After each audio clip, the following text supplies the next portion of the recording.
Alors, c'est parti pour la deuxième vidéo. Donc, où là, on va parler des croyances limitantes. Encore une fois de plus, sous l'influence de Bachar. Alors oui, parce que ça m'a vraiment surprise, en fait, ce qu'il a dit sur nos croyances limitantes et sur la pensée négative. Je trouve que parfois, je ne parle pas assez de cela sur ma chaîne. C'est un reproche d'ailleurs que je me le fais à moi-même, parce que souvent, les gens, comme je l'ai dit plusieurs fois dans certaines de mes vidéos, parlent de positivité toxique en pensant que on n'expérimente pas en fait de la négativité ou des choses qu'on ne veut pas. Alors que même moi qui prône le positif, je vis le négatif. Donc ça me fait plaisir aussi de parler du pôle opposé de la chose, tu vois, pour un petit peu nuancer, j'adore. Alors, qu'est-ce que Bachar nous explique sur la pensée négative et les croyances limitantes?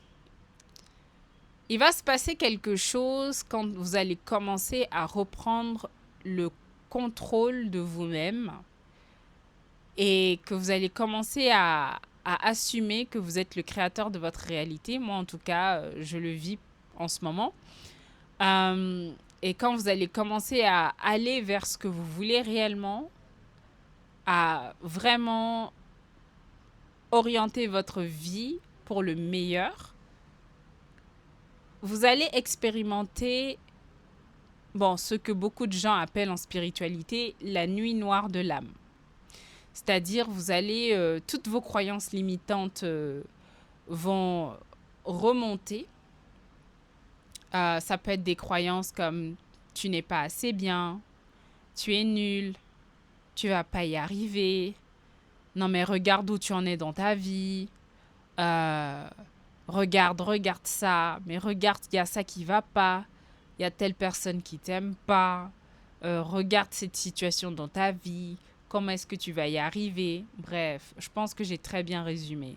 Vous allez expérimenter en fait ce pôle-là qui pense que ça ne va pas marcher, que la vie c'est de la merde, et que une forme de c'est un système qui est tellement dans la fatalité, mais ça vient pas de nous. Très souvent, ça vient de nos parents.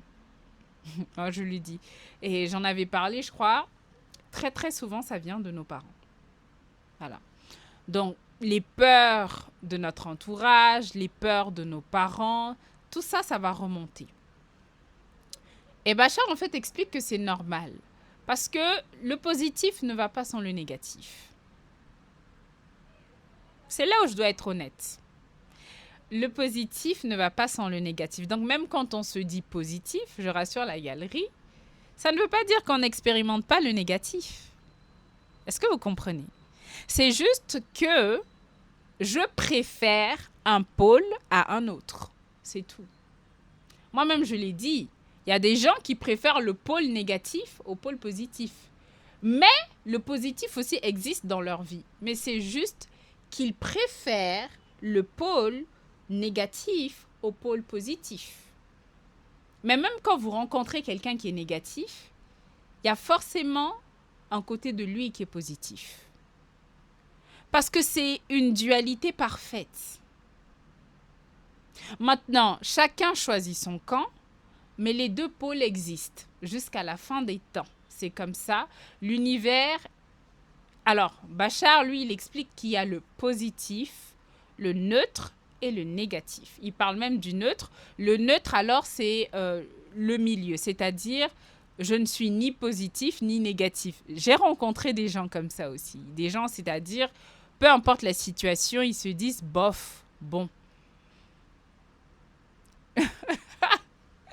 On en connaît. Des gens qui sont vraiment neutres, voilà, qui ne sont ni dans un jugement positif, ni dans un jugement négatif. Ça existe, des gens qui préfèrent rester au milieu, qui ne veulent pas choisir de camp.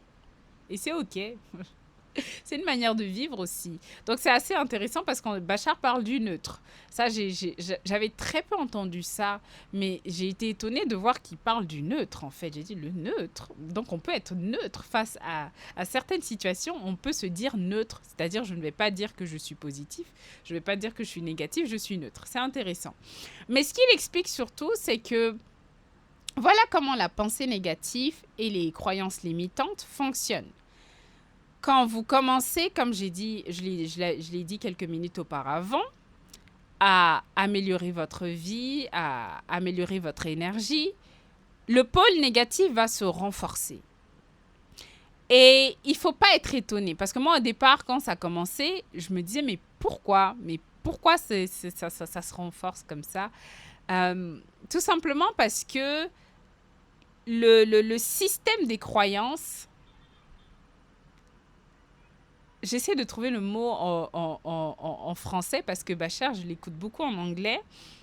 C'est-à-dire, c'est un système qui se renforce. C'est un système qui se durcit, en fait, à chaque fois.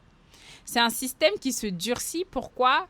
Parce qu'à ce moment-là, vos croyances limitantes et les pensées négatives auxquelles vous étiez habitués, elles veulent se protéger. Elles veulent se défendre parce qu'elles sont l'opposé de votre côté positif. Donc, elles ne vont pas se laisser faire, en fait. Il va y avoir un peu comme un espèce de combat intérieur en vous qui va se passer. C'est comme quand tu vas vers la lumière, l'obscurité va essayer de te poursuivre, en fait. Il ne faut pas paniquer, c'est normal. Et ce que Bachar explique, en fait, au contraire, c'est très positif, au final, tout ça. Parce que pour lui, une fois que la croyance limitante ou la croyance négative a été identifiée, elle sait qu'il lui reste plus beaucoup de temps à vivre. Alors, vous allez dire, mais pourquoi tu dis à vivre? Les pensées sont des entités vivantes, mais elles ne sont pas physiques. C'est des entités, un peu comme les molécules dans l'air. Les pensées ne viennent pas... je dis même combat intérieur, mais ce n'est pas le mot en fait. C'est nous qui l'interprétons. On interprète ça comme ça. Mais les pensées ne sont... ce n'est pas qui nous sommes. Je dis même vos pensées, vos croyances. Mais on dit vos parce que nous nous sommes identifiés. Les pensées circulent partout. Partout. C'est comme les molécules. C'est extérieur à nous. Mais ce sont des entités non physiques. C'est de l'énergie qui circule. Et nous, les humains, nous sommes comme des antennes. On est comme des antennes et on capte les énergies. On capte les énergies et on est capable de s'identifier aux énergies, voire même de les utiliser et de créer quelque chose et d'en émaner une vibration. C'est très complexe en fait. C'est vraiment ça se passe vraiment dans le monde subtil. C'est incroyable. Et donc, voilà, une fois que... Le problème, c'est là. Une fois qu'on s'est identifié à une pensée, elle devient ce qu'on appelle une croyance.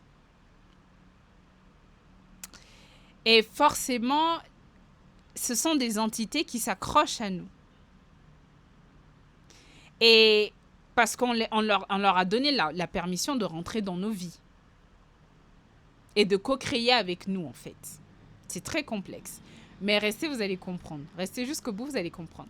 Donc, du coup, le jour où tu décides de te séparer d'une croyance limitante ou d'une pensée qui n'est pas en ton avantage, elle va s'agripper à toi comme ça. Elle va s'agripper à toi comme ça. Elle va essayer, en fait, de te convaincre que non, ne me laisse pas tomber. Donc, si je prends, par exemple, la croyance limitante, je suis nulle, je ne vais pas y arriver. Bon, on va dire que tu as décidé à partir d'aujourd'hui d'arrêter de penser comme ça et de commencer à penser que tu as toutes les capacités en toi pour réussir, pour accomplir tes projets. Elle est au courant. Hein. Elle sait que tu as changé le fusil d'épaule. Mais elle va s'agripper. Parce qu'elle sait qu'à ce moment-là, quand tu prends conscience de ta force intérieure, de ton libre arbitre, et que tu réalises que tu es le créateur de ta réalité, elle sait qu'elle n'a plus de poids à ce moment-là. Mais elle va tenter le tout pour le tout.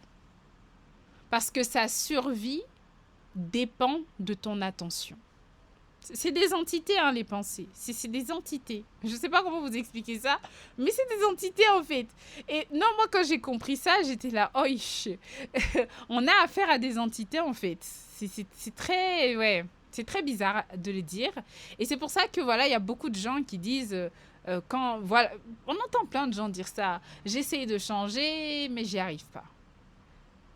J'essaye d'arrêter de fumer, mais j'y arrive pas. Parce que ça s'accroche, en fait. Tu vois, ça veut pas, tu vois, ça veut pas lâcher. Mais ça n'empêche que vous êtes le créateur de votre réalité. Même si la chose persiste, c'est à vous de rester sur... C'est là où je dis, en fait, c'est un choix, en fait. Tu peux rester là, hein, même si ça crie ici, hein, même si ça crie t'es nul, t'es nul, t'es nul, t'es nul, tu peux quand même rester là. Tu vois, tu peux rester là fermement, même si ça crie. Et en fait, c'est là où il faut vraiment être calme. Parce que même moi, ça persiste, hein, des fois. Ça me dit, tu vas pas y arriver, regarde où tu en es dans ta vie. Moi, je regarde la pensée comme ça maintenant et je dis, ah, en fait, elle a peur. Parce qu'elle sait que maintenant que je suis consciente, il lui reste plus beaucoup de temps. Et donc, Bachar vraiment nous invite à ne plus avoir peur de nos croyances limitantes, à ne plus avoir peur de ces pensées qui nous attaquent, qui nous agressent, parce qu'il y a beaucoup de gens qui deviennent fous, hein. Je fais cette vidéo, mais je connais des gens qui sont devenus fous à cause de ça. C'est-à-dire, ils ont laissé la pensée négative les bouffer. Ils sont devenus fous, schizophrènes, bref. C'est dingue. Ils n'arrivent plus ils n'ont plus le contrôle de leur vie, ils n'ont plus le pouvoir de leur vie parce qu'ils sont persuadés que c'est la pensée négative qui a raison sur eux. Et d'ailleurs, ils vont le répéter. Vous voyez les gens qui répètent « je suis nul, je ne vais pas y arriver ». Ils le répètent. Ils répètent en fait ce que la pensée leur dit. Ils sont persuadés d'être la pensée. Et après, ça se manifeste dans leur réalité parce que forcément, ça affecte leur énergie. Et donc, ils vont attirer à eux des circonstances qui vont leur prouver qu'ils sont nazes. Mais en fait, c'est, encore une fois de plus, positif, neutre, négatif. Alors, ce ne sont que des jugements, en fait. À la fin de la journée, vous avez le contrôle absolu. Vous avez le contrôle absolu dans ce sens-là.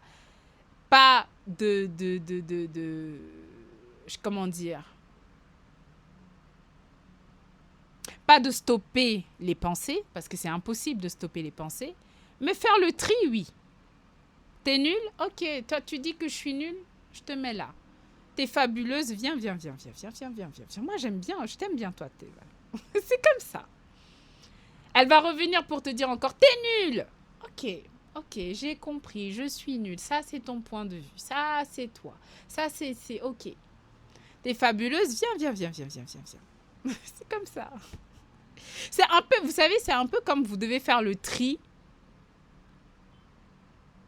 parmi les gens qui vous entourent. C'est comme, par exemple, tu sais que parmi les gens qui t'entourent, il y a des gens qui t'aiment, il y a des gens qui t'aiment pas.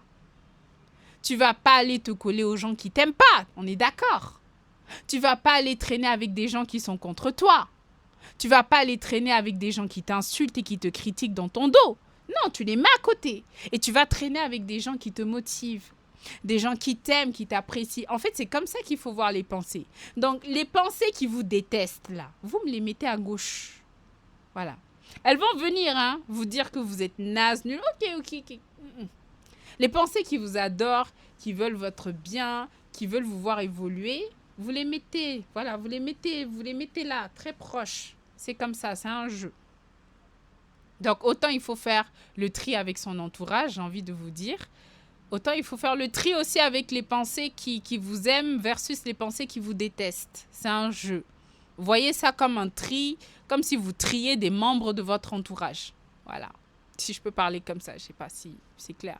Mais n'hésitez pas si vous avez des questions en commentaire. Donc voilà comment Bachar nous invite à travailler sur nos croyances limitantes et à faire attention dans notre ascension et dans cette reprise de nous-mêmes, de notre souveraineté. C'est un grand mot, mais pour moi, c'est devenir souverain maître de soi-même, en fait, tout court.